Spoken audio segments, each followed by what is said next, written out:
Oh.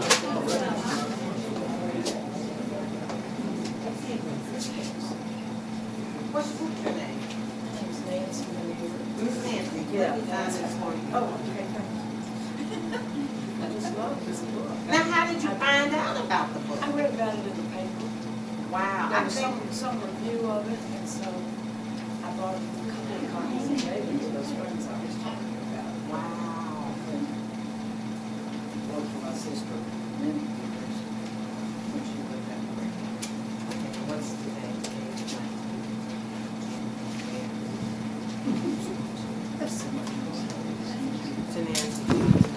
Good morning, y'all. Good morning. My name is Catherine Bush, and you're at Calvary Episcopal Church on a great day. Whether you're here in person or joining us online, we are delighted to be gathered with the one and only, I'm convinced, Alice Faye Duncan. I've been communicating with this dear woman for several months, and we've met in person today, and she's everything I hoped and more. And I know we're in for a great morning. We've invited you to this space, particularly at this time and in this weekend, on purpose, as the city and the world commemorates the story and life and legacy of Martin Luther King Jr. Alice Faye Duncan is the author of 15, a lot of books. Including, pertinently, Memphis, Martin, and the Mountaintop, which received a Coretta Scott King Honor Medal for illustrations a few years ago. Yellow Dog Blues, which is a bestseller. Evicted, which we have somebody carrying it around right now for her book to get signed. Coretta's Journey, and This Train is Bound for Glory, and 10 more. Books for young readers that tell a beautiful and true and hard story about our nation's history and the people who have inspired us and moved us and led us forward. And I am really thrilled to have a librarian and a writer and a teacher, and I can tell a friend and a creative spirit in our midst today. Alice is going to speak for a little bit. She's a teacher, y'all. You got homework in your chairs. And then we'll have some time for Q&A at the end. So buckle up. Thanks. Thank you, Reverend Catherine. I thank all of you for coming. My friend David, he said he came early today because I was here, so thank him. And I thank my Aunt Alice, who's come with me. I married her nephew like 24 years ago, and so not only did I get a good husband, but I got a great aunt. And her name is Alice, so I'm doubly blessed, right? Can you step in front of the microphone? Oh, that's right. I forgot. That's pull the right. microphone. No. That's fine. All right. I forgot that this is my range of motion here. So I've said that. Thank you. Let us begin with I hope some inspiration. All right. So I think I'm gonna have to do this. All right. So. Up. Hold on. Nope. I want to go back. All right. Do y'all see these illustrious people on this screen here? Okay, we know that that's Coretta and that's Martin King. And so today I'm calling this lesson Dream Academy 2025, because we know that Dr. King is famous for his I Have a Dream speech that he gave in Washington, D.C. in 1963. But what we also don't acknowledge, and I think I'm writing about this in the Commercial Appeal today, I think I've got an essay in there about what I want people to get in 2025. What I want people to understand is that you don't have Dr. King inhabiting our collective imagination the way it does. Think about it. He inhabits our collective imagination, black, white, man, woman, especially children.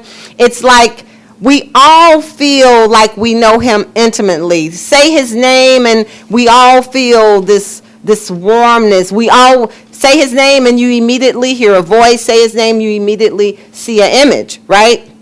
But who manufactured that? Who gave us that gift? God. But also, there was Coretta Scott King as an ambassador of Christ in the earth, who said once King died, assassinated here in Memphis, like the very next month, she and a man named Congress Conyers in Detroit, they got together and they said, you know what, Martin's name should never be forgotten. What he did should never be forgotten. So immediately, like a month after King is assassinated, Coretta and Conyers are working toward making King a national holiday. And Coretta then, like 3 months later, she creates the King Center in Atlanta, which is still thriving and going on. And it is an institution that promotes, what do we call it, non-violent civil disobedience, nonviolent justice, nonviolent liberation. I'm missing it, but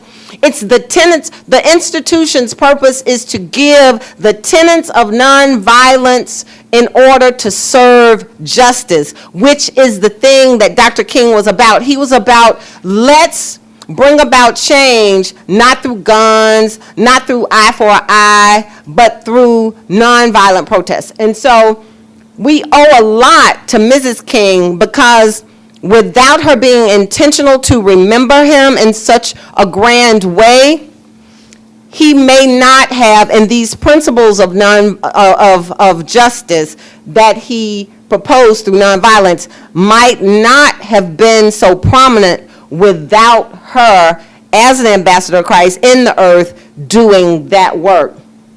So I'm going to begin giving you a quote from Coretta, and she says, "Freedom is never really won. You earn it and win it in every generation."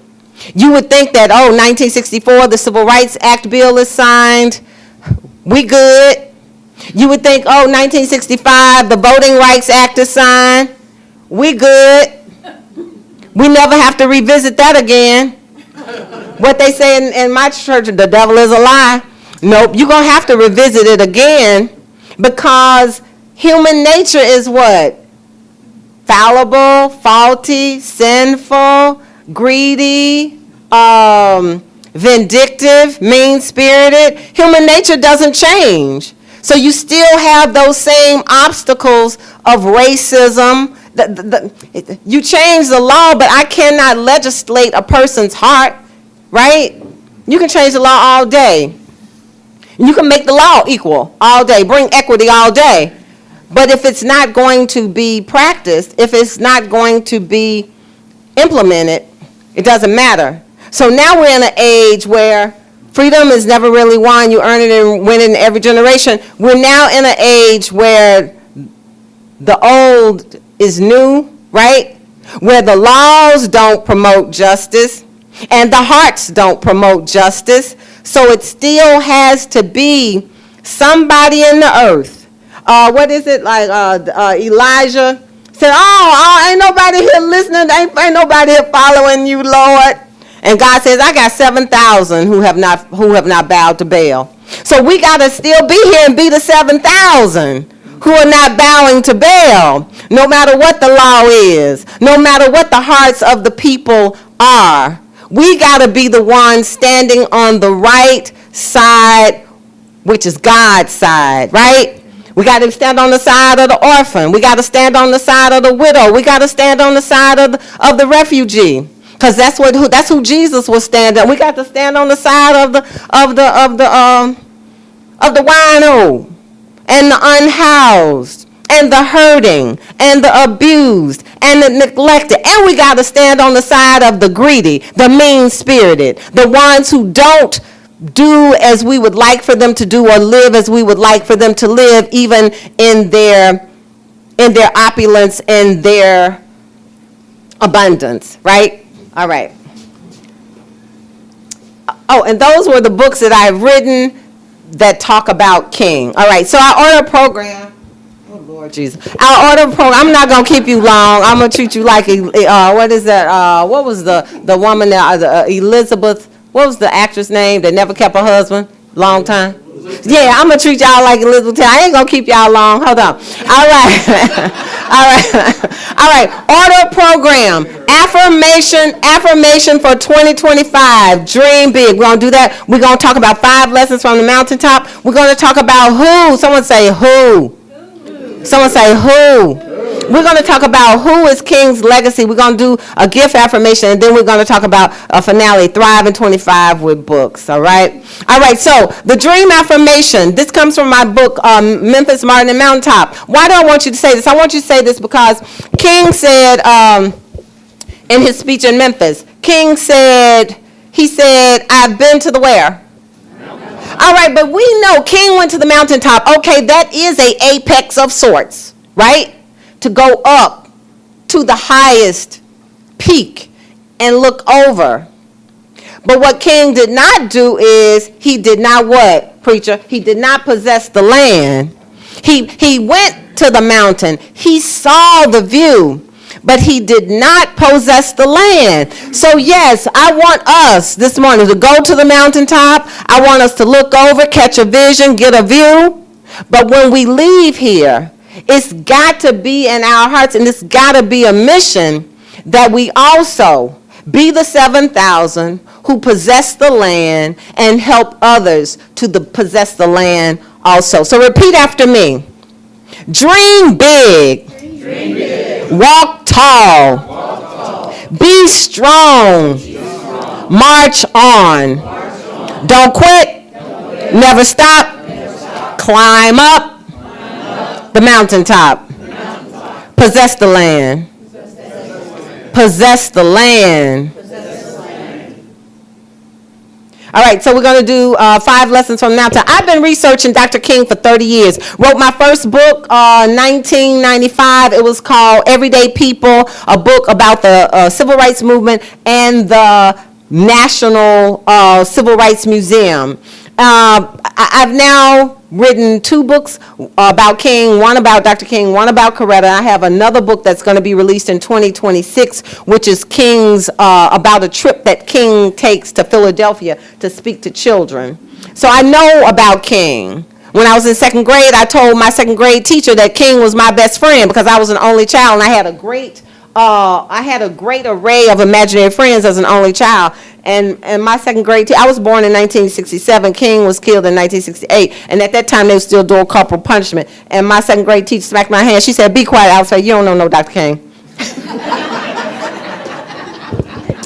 All right, so take orders from a higher power. That's the first lesson, okay? You all have been given some paper. If you all would, take that paper out. You got pen. I want you to make some notes because Pastor McLean, you know that sleepy demon be real. You know that. The people be in the thing, closing that, like my mom used to close the eyes and stuff. So to keep the sleepy demon at bay, if you write notes, maybe you'll be engaged and, stay with me.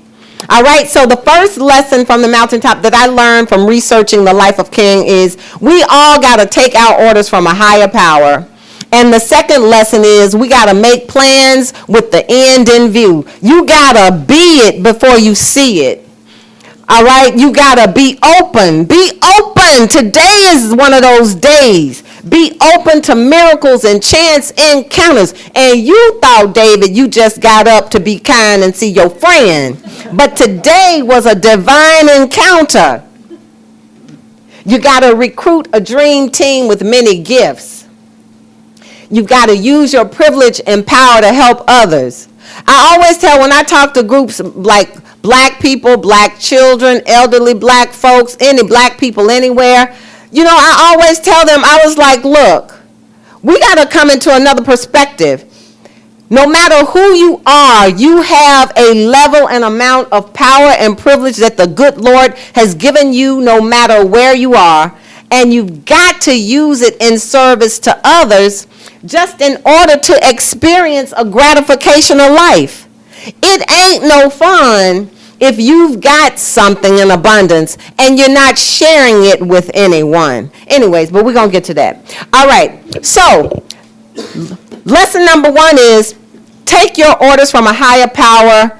Isaiah 6:8. Then it says, then I heard the voice of the Lord saying, who should I send? Who will go for us? And what did Isaiah say? Isaiah said, here I am, send me. Well, Dr. King had an Isaiah moment. He was solidly middle class, went to school up north. His daddy was a black man who traveled and took a worldwide trip to Europe in 1934 during the Depression. Dr. King was not your average Joe Blow black man from Georgia. He had a great amount of privilege and power. His dad was a Baptist preacher, drove a Cadillac, drove some kind of fancy American car, and traveling to Europe in the middle of Depression. Dr. King comes from a house of power, and he comes from a place of privilege. So when he's growing up, he said, I don't want to be no preacher. My dad was a preacher. My granddad was a preacher. I don't want to be no preacher. But when he gets to high school and gets enrolled in Morehouse early, and he has to go up to Connecticut to do some kind of farm work as part of this getting in college early program, he goes up to Connecticut. He works a tobacco field. He works with white teens and black teens, and they're going and having lunch together. They're going to the movies together. They're going to prayer meetings together. And he had never interacted with white people so freely in this way. Not that white folks' water is colder or cooler, but just to be unrestricted and be friends with who you being friends with. Just for me and David Lust, just to be friends because, hey, we choose to be friends. It was so liberating for him that when he is in the 11th grade and on his way to Morehouse, he writes home to his mom and dad and say, look, I think I want to do something in service to our people. And so he ultimately bowed down to the call that was always on his life, but it was also the call that he had been running from because he was a preacher's kid. You're going to do good. You're supposed to do good. That weight of him I just want to smoke cigarettes and play pool. He smoked cigarettes, played pool with all his boys. He said, I just want to be regular. But you can't be regular when you ain't regular. You cannot. So, and ain't none of us regular. All of us have a high call on our life. And so my question to you is, what is your high calling? When you are quiet and you are praying, what is God saying? This is you, and this is who and what I want you to do. You got to follow it. Your life don't get grand until you follow God's plan. I swear. Oh, that was some bars, and I just made that up. It don't get grand until you follow God's plan. And even then, we know the story of Jesus. Even then, you might go to the cross, but you'll have so much joy knowing that you are in the Spirit. He died. Dr. King died. Yeah, it ain't like everything's going to be easy for you. But when you are operating in God's plan, it's not happiness that you have. It's joy. Joy is beyond happiness. Joy is the happiness that God puts in your heart. All right, so lesson 2, you got to make plans with the end in view. You got to see it. You got to be it before you see it. So in 1955, King ends up in Montgomery, a divine encounter. He don't know a Rosa Parks from an Adams House cat when he go to Montgomery. He don't know nobody in the NAACP in Montgomery. He don't know nobody. He's going because he wants to go back to the South to do something for justice. Don't know how he going to do it. Does not have a plan, but he can see it. Because he's been in community with friends who did not come from this experience. And they were and he had a great time. And there were no restrictions on life. And he felt that for a moment in Connecticut, how it is to just have no restrictions, to go to the movies and not have to go upstairs, to go and get a meal and not have to wait outside the door. He felt what it felt like to be unrestricted, and he says, I want to bring this type of living to the South. Don't know how I want to do it, but I see what I want, don't know, but I'm going back home. So when he gets to, I'm not going home being the South. So when he gets to Montgomery, he runs into a movement that's already happening. It's already happening. King didn't make that movement in Montgomery. It's already happened. But Rosa's plan is a part of Martin's plan, and Martin's plan is a part of Rosa's plan, and God's plan is that they are intricately connected. In 1955, they both arrested for the bus boycott, but in 1956, someone say the vision was real. The vision was real. In 1956, the vision unfolded, and what they saw, they received. So that's you. You gotta, whatever it is that the vision that the Lord is giving you, that thing that seems impossible, that thing that you don't want to do, that thing you like, I just want to sit here. I don't have to go to work no more because I already worked. I got my pension. I'm good. I don't have to volunteer. I don't want to volunteer, Lord. I don't want to go and work. And the Lord is like, the unhoused are your field. You're like, I don't want to go help the unhoused. The orphans, the refugees are your field. Literacy in the community is your field. The unwed mothers, just called the sick and shut-in list. Like, I don't want to go, Lord. In the word still, ain't nothing going to work for you until you do right by the Lord. All right, here you go. John 4:29 says, come see a man who told me everything I did. Could this be the Messiah? All right, so the lesson 3 is be open to miracles and chance encounters. Do you believe in miracles, or do you only believe in what you can see? Faith is the, come on now, faith is the substance of things hoped for, the evidence of things not seen, right? So the thing is, you've got to leave yourself open, knowing that this big vision that the Lord has given you, it says God provides. I don't know that scripture, but it's something about what God calls, he provides for. So if God has called you to something, understand he's going to provide, and he's going to work it out his way. He's going to work it out his time. I could tell y'all a testimony. Okay, I'm going to tell you. Okay, so I wanted to be on television, and I wanted to speak about my books. And I was sending emails, I was writing people, doing all of that. And then one day in October of 2023, I get an email, and a man that I did not know was contacting my publisher to say, hey, we want Alice to come and be on Good Morning America 3, the third hour. I had been trying to aggressively and assertively connect right people, but it didn't happen in my way, didn't happen in my time. It happened with the stranger contacting my publisher. You see what I'm saying? I had the vision, not knowing really if it was my vision or God's vision. And God said, yes, that was a part of my plan, but it was happening in his time, happening in his way, from a miracle and a chance encounter. I say that because Coretta and Martin, they met in Boston. Coretta is from Georgia. Coretta is from Alabama. Martin is from Georgia. For all intents and purposes, they are black, southern, church-going people. For all intents and purposes, if they were going to meet each other, they would have met at some large black congregational something in the South. But here, these two very southern black folks, both having power and privilege of their own, they meet in Boston. How do they meet?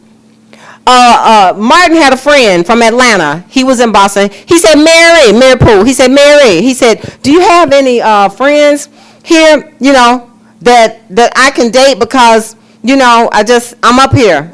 I'm up here by myself. And Mary said, yeah, it's this girl from Alabama who's over at the conservatory. She's singing and majoring in violin. And so he was like, well, can you hook it up? So she said, okay, let me talk to her. So she goes, Coretta, I know this preacher from Atlanta over at Boston, and he was wondering if he could meet you. Coretta grew up in Alabama. She always said, she always told herself, when I get grown and I get married, I ain't marrying no black preacher because they are loud, they are uncouth, and they don't like to dance. So when Mary said, hey, I got this preacher from Atlanta, she was like, no, thank you. But then Mary kept saying, come on, go and meet the boy. Just go and meet. So they meet, and when they meet, it is a miracle and a chance encounter. Coretta was an activist. She was a pacifist. She had had meetings with Bayard Rustin when she was in school. He had come and been her school speaker. So she had declared herself a pacifist. She had been to progressive political rallies to talk about helping black people vote. She knew the world climate. She knew how to talk world politics. She loved talking world politics. So when Martin comes in, and he about like 5'4", 5'7" on a good day. And he was shaved, and he was looking like a kid, she was like, oh, no, Mary, this ain't it. But when he opened up his mouth and began to talk, and when she opened up her mouth and began to talk, and he realized not only was she a beautiful person, but she had this mind. It was a match made. I call it, they were cosmic companions. It was a divine encounter. Same thing, President Lincoln, Lord Jesus. President Kennedy. President Kennedy, go back with me in time, 1960. I don't know where you were in 1960, but in 1960 there was a presidential election, and Richard Nixon was going to win. He was all the data said, okay, he's going to win, right? But Dr. King is put in jail in the penitentiary, the Reedsville Penitentiary. He's put in jail because he was driving with his old Alabama license on the Atlanta street, and they just needed something to put him in jail for. So they put him in the penitentiary, about to put him on the chain gang for driving with a different state license.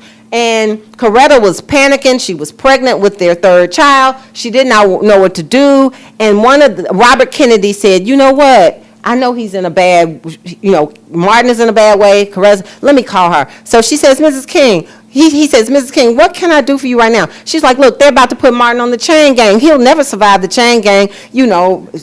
White segregationist terrorists, they use he all out in the open to just be pulverized. And so she said, what can you do? So he said, okay, I'll call the governor. So he calls the governor of Georgia, and he makes it so that King is released and King is set free. But here's the thing, black people in 1960 were Republican, if they could vote at all, because they called that the party of Lincoln. And so black people attributed, hey, Lincoln is the one that gave us the Emancipation Proclamation, so we standing on Lincoln's side. Oh, how things change. Right, so we're standing on Lincoln's side, right? But then, and so Johnson then becomes president, and because of King being assassinated, because of Kennedy being assassinated, then Johnson is the president that ends up signing the 1964 Civil Rights Act. Okay, now let's come back to Memphis and how Memphis relates to this in divine encounters. When the strike is going on in 1968, James Lawson is the pastor at seminary. The strikers are poor people working full-time, making starvation pay. And nobody in America is paying attention to the strike. Nobody. It's just a Memphis thing. Nobody is paying attention to the strikers. But it's millions of people in America that's working full-time, making starvation pay. And at that time, Dr. King decides that he's going to go to Washington and speak for a living wage. He's going to go in May of 1968. James Lawson said, before you go to Washington to talk about living wage, come by Memphis and talk about these people who are working full-time, making starvation pay. All the people surrounding him, Jesse, Jackson, Young, King, we going to Africa. Why are we going to help the Negroes in Memphis? We finna go travel worldwide. King was like, his plan, his vision is bigger than you. These people suffering in Memphis, this is bigger than you. This is bigger than the people suffering in Memphis. This is a national crisis. People working full-time, making starvation pay. So let's stop, help them, and then let's go on to Washington and tell the Senate and the Congress, we need a living wage today, not for black people. We need a living wage for everybody that's working full-time and making starvation pay. School teacher, fireman, policeman, nurse. But King is killed. But so King is in Memphis because James Lawson called him. But it's like, who is to say, like, well, what if James Lawson hadn't called? I don't even posit that, because it wasn't for me, it ain't no what if James Lawson hadn't called. For me, at some point, you got to have a spiritual sense and discernment to know when a cosmic moment is happening, when a divine moment is happening, like now. So if anybody here is scared, like all the black people I know, don't get scared, because if you have any fear about tomorrow and what the next 4 years will be and how chaotic it's going to be and how chaotic it's going to look, and because you can't even get good mail on time right now. And so if you got any fear at all, I say don't have no fear. Go into the presence of the Lord and let him comfort you and ask for the vision. Ask for the wisdom. Ask what you need in order to live your day in this chaos, in this dystopia, okay? You are a believer. Therefore, you are not left alone. Say it with me. I am not left alone. You are not left alone. You are not left powerless. All right? All right, so here you go. Ephesians, the last one. No, it's next to the last. Okay. Recruit a dream team with diverse gifts. Ephesians 4:11 says, Christ himself gave some apostles, prophets, evangelists, pastors, and teachers to equip his people for works of service so the body of Christ can be built up. Evangelists, pastors, teachers, prophets, you say, but ain't none of them my calling. Choir members, right. It's just to stand in line for whatever your thing is. Christ, God has put you in the body so that you can be of service and build up the body. The church is the bride of Christ, right? If she ain't built up, pumped up, and ready to go, who is? But it's the body, it's the people with the diverse gifts that's making the bride prepared to do the service of her groom. Am I talking to my people? Do I have any people here? Y'all understand what I'm saying? All right. And so Jesse Jackson was the strapping, good-looking college kid. He recruited the college students. Coretta was the wife at home that he didn't want her to go. He asked her one time, like, please, can you just stay at home and be a wife? She was like, there's a call on my life too, honey. I got to go speak, sing, preach, whatever. But Coretta was at home building him up because Dr. King was given to depression. He went to the hospital several times for depression episodes. Ralph Abernathy was the one in the circle that spoke to the people with the common language, the people with the broken English, the people that didn't have all the college degrees. And Ella Baker. Ella Baker is the woman besides Coretta who spoke to the king in King. She is the woman that gave us the civil rights movement as we know it. Ask me, what you talking about, Alice? What am I talking about? This is what I'm talking about. When Ella Baker saw Dr. King, she's about 30 years older than him, I think. When Ella Baker saw Dr. King go into Montgomery and lead the people with his charisma and with his insight, taking biblical stories and making it relate to justice, she said, Martin, what you did in Montgomery is what you now need to do throughout the entire South. So you need to create an organization, and that is the purpose of the organization, and that is how you get the Southern Christian Leadership Conference. Because Ella said, Martin, you have a gift, you have a skill, you have intelligence, and you need to now dispatch this model throughout the South so that we can dismantle segregation, so that we can get voting rights, so that the people can start getting jobs and not just be relegated to servants in people's homes and maid work and like middle class black preacher, black teacher. Come on now. It's more things to be in that body of Christ. It's more things to be than that.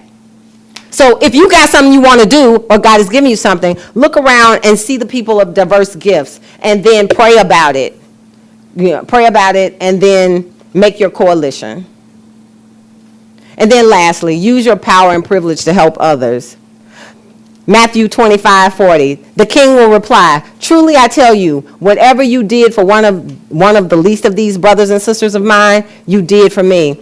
Jesus was talking to him, I think, and he was telling him, I think this is a parable, I might be wrong, but it was a parable, and Jesus is saying, look, I think I might be confusing, like, because it's one story where the disciples like, well, Jesus, when did we feed you? When did we do it? And he's like, well, what you do to least of me, least of these you do to mine. Okay, all right.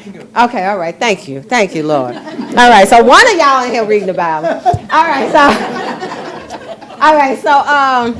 And so my thing is, whoever you are, black, white, Puerto Rican, rich, poor, man, woman, child, like each of us is endowed with certain amount of gifts and power and privilege and someone say information. Each of us is endowed with so much information that that if I shared them, case in point, it was a girl that was substitute teaching 35 years ago when I was teaching. And I knew this program where they were hiring subs to like get real jobs teaching. They would train them. It was two black girls in my school. I was working at Mountain Lake. They would come every day subbing, making $50 a day.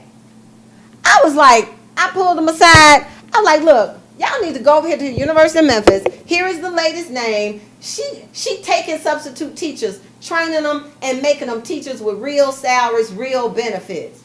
Both of those teachers are still teaching school now. But what did I do? I didn't have no money, but I had information, and it changed two people's lives because I was willing to share the information. A lot of y'all are sitting on information, and it would behoove you to be kind and share it with others so that they can be helped. Because when you help others, then they can help themselves, and they don't need no help. They can just keep on passing it on, right? And so that's I think that's my spiel here. But I had made some notes before I came, some stuff that I wanted to get. So let's go and review, okay? This is I should have seen a collar. Okay, so look, let's go and review here. All right. So it says, number 1, take your orders from a higher power. Number 2, make plans with the end in view. Number 3, be open to miracles and chance encounters just like today. Number 4, recruit a dream team with many gifts. And number 5, use privilege and power to help others. And these are my notes. For number 1, here's my question to you. What is the call on your life? What is God calling you to do? Number 2, when you are quiet and God has your attention in prayer, what do you see? What vision has God allowed you to see and now given you the challenge of walking throughout that vision? Number 3, do you believe in miracles? When you get some time this week, next week, maybe tomorrow during the inauguration, if you find yourself at home, read John 4, because in it, John 4 where it's the beginning, where the woman is having an encounter. Woman, sin-filled woman, she's feeling alienated, she's feeling ostracized, so she's going to the well in the heat of the day where no one will see her. But then she has this most momentous encounter with the man who has all the power, who is living water. She ain't, metaphorically, she ain't never got a dip again, metaphorically. She ain't never got a dip again. She ain't never got a dip again, right? Because she has an encounter with the one who is living water. And that's about me. And the disciples like, leave her alone. Come on, messing with her. We got to get you something to eat. He said, child, I got meat that you know not of. And God is trying to refresh us, refill us, satiate us through miraculous encounters. But you got to be open. Your spirit got to be open. And you got to know the Lord in order to live on that level. All right. Number 4, pray for a circle of support for your vision and your mission. And number 5, this is my question to you. Where is your abundance? Where is your abundance? This is not a rhetorical question. This ain't nothing for you to answer back, call back. But I need you to look into your life. Where is your abundance? I know that my abundance is like Black history, knowledge. When I was working, I had information to help my coworkers, that could help them advance their careers. My abundance is kindness. My abundance is, my neighbors. I'm a good neighbor. I got a lot of octogenarian, septuagenarian neighbors. Baby, they can depend on me. I be there for them. My mama passed away. That's my abundance. My mama passed away, and so I was dealing all my time with my mama, going. But now my mama's gone. The Lord freed me up. So now whatever I was doing, I go to now Walgreens for my neighbors. I was going for my mama, now I go for my. You understand what I'm saying? Like, I don't mean like your money abundance. I mean your time, your talent. I mean your gifts. Some of y'all can cook. Some of y'all can sew. Like, what are your real gifts? Like the thing that you can do and are good at. just because God made it so. All right? So this is my question. If you look at your seed of abundance, and if you plant it, you're going to reap a harvest. Your children are going to reap a harvest. My mama was a big person on generosity and abundance, and I swear half the good stuff that's done happened to me in my life ain't got nothing to do with me. It's because my mom took whatever little bit she had as a poor Negro school teacher, and she sowed it in the lives of others. And so now, you know, her overflow is running off on me. All right, and so now that's what I want to say on that. And then, okay, we got one more poem to read. This is from my book, Memphis Martin and the Mountaintop. Repeat after me. The king is dead. Not long ago, there lived a king. He did not sleep in a castle. He did not wear a crown. He did not rule a royal court or ride in chariots. The king marched in the streets. He lived to help the poor. He lived for peace and love. Hate. Kill the king. The king is dead. What will the people do? What will the people do? What will you do? What will you do? Rosa Parks dead, Martin Luther King dead, Alexander Hamilton dead, George Washington dead, George Washington Carver is dead. What you gonna do? That's it. She said, be like Jesus.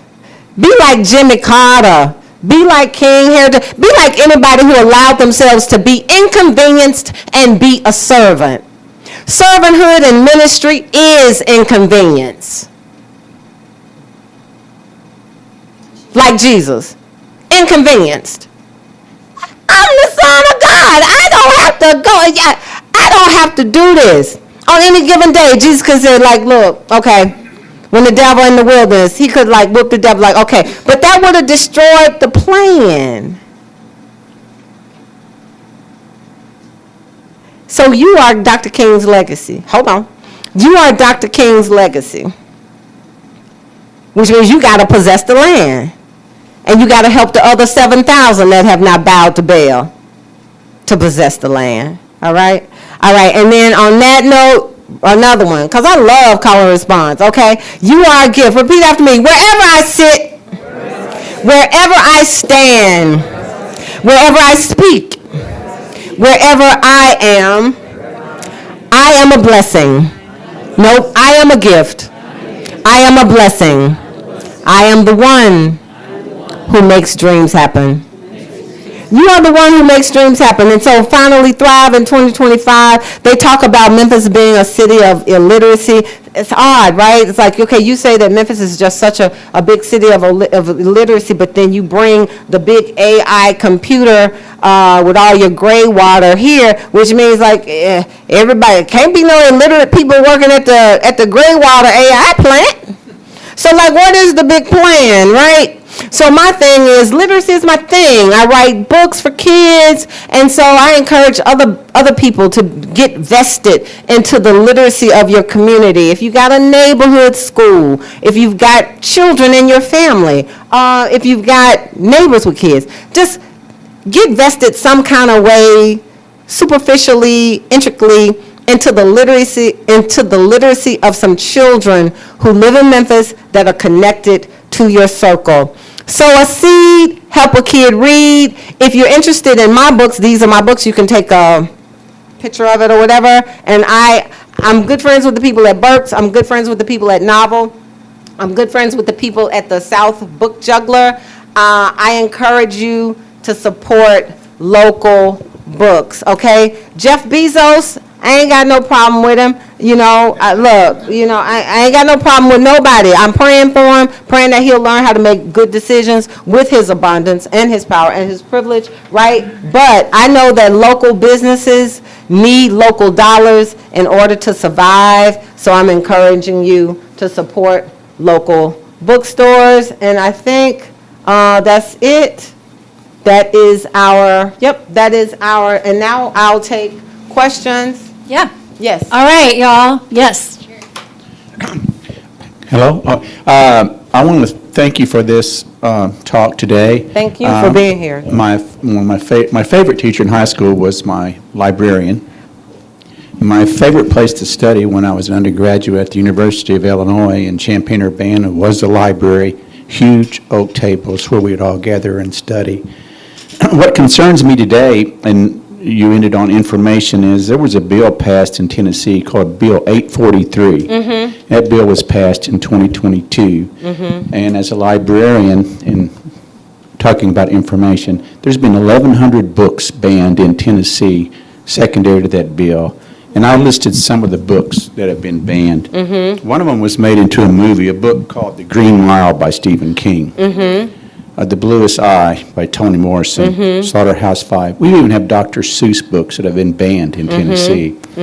Estimated 10,000 books nationwide in Tennessee. Yep. How do you see taking on, and you just mentioned AI, and now that we're going to ChatGPT to get our information, and we have, individuals that want to control the information, how do you address I am glad what's you asked that happening question. with information I'm today? glad you asked that question. Okay, so do you all remember when some of you all here used to pray in school? Didn't you all used to pray in school and say the Pledge of Allegiance and all that, right? And then what happened to prayer? They took the prayer out of school, right? Did they stop praying at your house? Did your mother and your father take control of your religious life? They did. And so now that means if you are an American citizen and you have a connection with any young people and children, you need to take control over their intellectual life, making sure that they have the books that they need to read and that they want to read.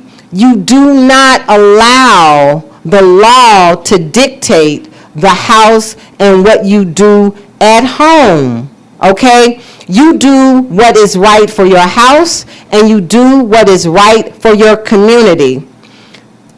If they are negotiating and making alliances and making these policies, then is there something in your community where you can make an alliance to then reverse the policies? But in the meantime, while we work on them reversing the policies, we need to be making sure that children in the house are reading what they need to read and reading what they want to read. So I put the onus of that back on the home and back on the people. Control, or not control, but allow the freedom to read in your house, and then in the community, make coalitions and commissions of those who are refuting those negative policies that are really so anti-intellectual. And look, think of it. All the billionaires want our children to be anti-intellectual so that they can control all of them. And the anti-intellectual people ain't even got the good sense that the good Lord gave them to see how they are complicit to this rise in their own ignorance. It ain't nothing, say it with me, ain't nothing but the devil. That's all it is. It ain't nothing. It's a principality. It's a spirit that's been here since the beginning of time, which means the liberation movement continues. Anybody else? Anybody else have a question or a comment? Or? Oh, yes, young lady had a question or comment. I was just going to share that I know for a fact that the plan and God is real and Jesus is real. I witnessed it my own self. Yes. I seen everything. I was there, and it is real. God is real. God is real. God is real. He's not fake. Nope, he's not. And people that don't believe or don't know what they're missing out on. Well, but she's saying that God is real. And so here's the thing. If you have a revelation of who the Lord truly is, consider yourself doubly blessed. Because so many people do not. You can only have the revelation of what? If the Lord gives it to you. There are many people who have been given over to deception. The Bible says what? Even the elect are going to be deceived. Someone else say with me, that ain't me. That ain't me. All right. Next. Anything else? Yeah. Yes. Did you grow up here? Did I what? Did you grow Oh, yeah. I was born in South Memphis over at Parkway in South Wellington, and then integration came, and my dad wanted to, like, move to Whitehaven. Black man wanted to move to Whitehaven. I'm like, y'all crazy. But anyways, my dad wanted to move to Whitehaven, and so moved to Whitehaven, been living there, got married and lived there too. So Memphis is my home. I knew Ernest Withers. I knew Reverend Henry Logan Stoggs. I went to Snowden School from 4th grade to 9th grade. Go Greenies! All right. I went to Overton High School. Public education, they're trying to dismantle. But everything that I have done is because of public education. I went to public high schools, all public schools. I went to University of Memphis for my bachelor's, and I went to University of Tennessee, Knoxville, go Vols, for my library degree. So yeah, I am Memphis. I'm Memphis. I'm Memphis. Any black person in Memphis over 80, I know them. They done had some involvement in my life, is what I'm saying. You made reference to a house cat. What was that about? A what? Oh, that's an old saying. That's an old saying about don't know him no more than Adam's house cat. Y'all don't know that? Yeah. Okay, yeah. It's an old saying. Yes. You mentioned about racism a lot. Yes.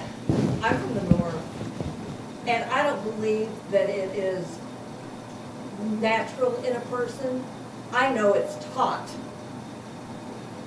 But same thing is like love, right? Like generosity. Love is taught. Hate is taught. Love is taught. And so you got to choose. You can't serve God and mammon, right? So you got to choose which one you're going to teach. You're going to either teach God or you're going to teach mammon. You're going to worship God, you're going to worship mammon, right? Right. So I agree with you. Anything else? Yes. I was just going to say, I grew up in North also, and there was a time where Yeah. Look, do y'all know why that is? Do y'all know why that is? Because we was born in what? Sin. We were born in sin. Look, okay, sometimes, okay, I said I was not going to say this. Okay, well, I just need y'all to, like, hear me with my heart, okay? But sometimes I look at the news and I read the paper and I say, whew, white folks sure make me tired. And then I look at the news and I say, whew, black folks sure make me tired. Black folk, white folk, brown folk. Jesus went to the cross because humanity was born in sin. Racism is a manifestation of sin. Hatred is a manifestation of sin. Violence is a manifestation of sin. We live in a city where the young people are going amok. They're going crazy. But why are they going crazy? Because they do not have love, have never received an embrace. They don't have love. If I don't love myself, I can hurt you. Somebody robbing somebody in Memphis is the same as Donald Trump wanting to put somebody in a cage. A lack of self-love because you have not been embraced. You have not been cocooned in a love that will allow you to love yourself.